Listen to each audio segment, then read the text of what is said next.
ये चलचित्र सिर्फ 18 वर्ष की आयु के दर्शकों के लिए है और इसमें नग्नता और संभोग क्रिया के दृश्य हो सकते हैं।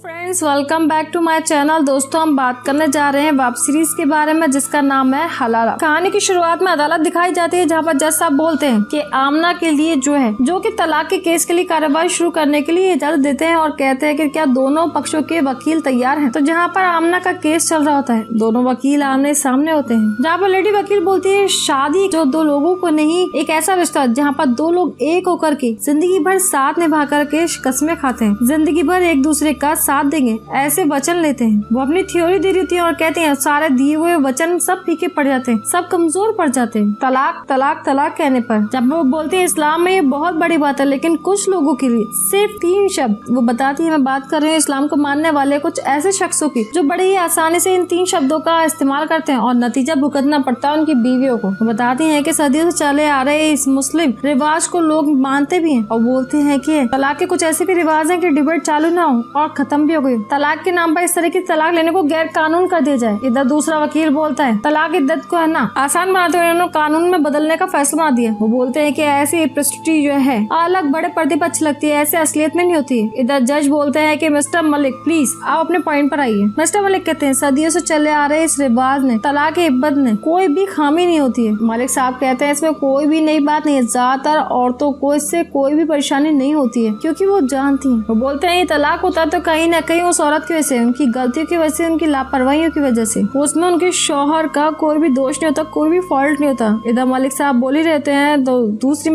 वकील कहती हैं, वो बोलती है इमाम साहब की नजर जो उन औरतों पे नहीं पड़ी होंगी जो तलाक के इद्दत के चक्कर में वो बैरिकेड के पीछे खड़ी हैं, शायद की भी टीवी चैनल पे भी इनकी नजर नहीं पड़ी होगी, जहाँ पर हजारों औरतें अपना दुख अपनी तकलीफें बता रही हैं। हजारों मुस्लिम औरतें जो है गर्मी के अंदर झुलस रही सिर्फ और सिर्फ इसलिए क्योंकि उनको इस्लाम के इस लॉ से आजादी चाहिए, उनको तलाक के इद्दत से आजादी चाहिए। मलिक बोलते हैं इम्प्रेसिव आमना जी, बिना शादी किए आपने उनकी तकलीफों को समझ लिया और उनको इतना आसानी से बोल दिया। इधर जज बोलते हैं कि मिस्टर मलिक आप पर्सनली कोई बात नहीं कर सकते। फिर मलिक बोलते हैं योर ऑनर मेरे पास में कुछ ऐसे केस है जिनसे साबित हो जाता है कि कुछ मुस्लिम औरतों को तलाक के बिद्दत से वो इसलिए दिया गया क्योंकि वो उनके फायदे के लिए। आमना बोलती है मैं मानती हूँ सारे मर्दों के इरादे औरतों को तकलीफ देने के नहीं होते, लेकिन तलाक के इद्दत के कारण जो है सारी मुसलमान औरतें तकलीफ में जो अपने शौहर के साथ में अपनी जिंदगी दोबारा शुरू करना चाहती हैं, उनकी पूरी जिंदगी बर्बाद हो जाती है क्योंकि हमारी सोसाइटी के अंदर एक तलाकशुदा औरत को नॉन रिसाइकल वेस्ट की तरह तब्दील किया जाता है। एकदम मलिक साहब ऑब्जेक्शन उठाते हैं लेकिन जज साहब मना कर देते हैं। आमना बोलते हैं मैं जानती हूँ आपके पास में सर ट्रिपल तलाक के कई केसेस आए होंगे, लेकिन उन केसेस के अंदर औरतों की तरफ से लड़ने वाले वकीलों को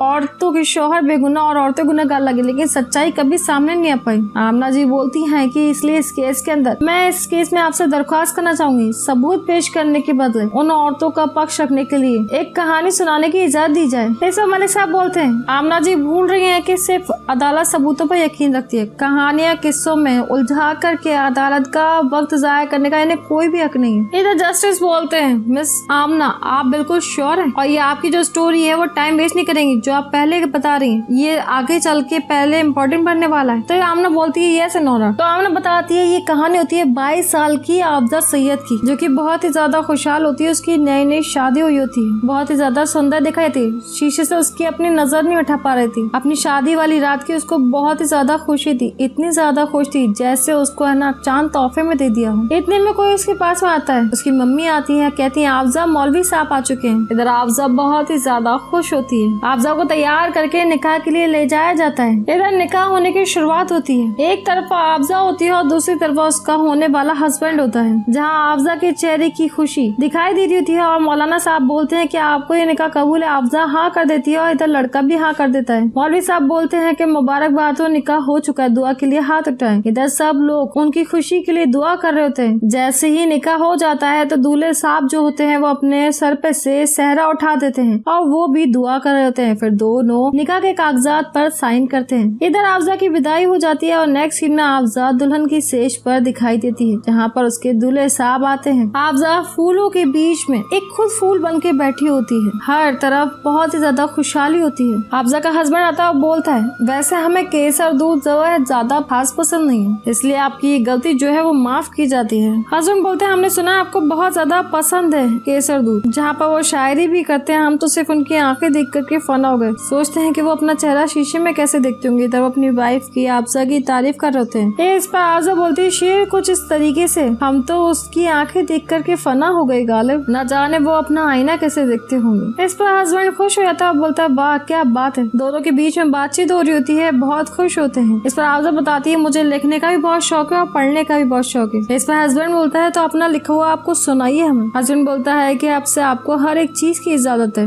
आप सुनाइए। इस पर हाफजा जी एक शायरी सुनाती है जिसमें होता है, उन्होंने वक्त से कहा होता है आहिस्ता आहिस्ता गुजर। उनकी कहानी चल रही होती है। उसका हस्बैंड बोलता है, आपकी तारीफ करते करते शायद रात गुजर जाए, शायद प्यार और रंगसाज की ताल में बहुत अच्छी जमे, दोनों के बीच में काफी अच्छी केमिस्ट्री बन रही होती है। फिर इतने में हाफजा का हस्बैंड जो है हाफजा के चेहरे पे से घूंघट उठाता है, जहाँ पर हाफजा आंखें बंद करके बैठी होती है। वो बोलता है, पहले तो आपकी शायरी से प्यार हो गया था और अभी अभी आपसे भी हो गया। जहाँ पर दोनों एक दूसरे को बड़े ही प्यार और खुशी से देख रहे होते हैं। इस तरीके से दोस्तों एपिसोड खत्म हो जाता है। आपको ये एपिसोड कैसा लगा हमें कमेंट सेक्शन में कमेंट करके जरूर बताएं। लाइक शेयर करना ना भूलें। अगर अभी तक आपने हमारा चैनल सब्सक्राइब नहीं किया तो जल्दी सब्सक्राइब कर लें। Thank you.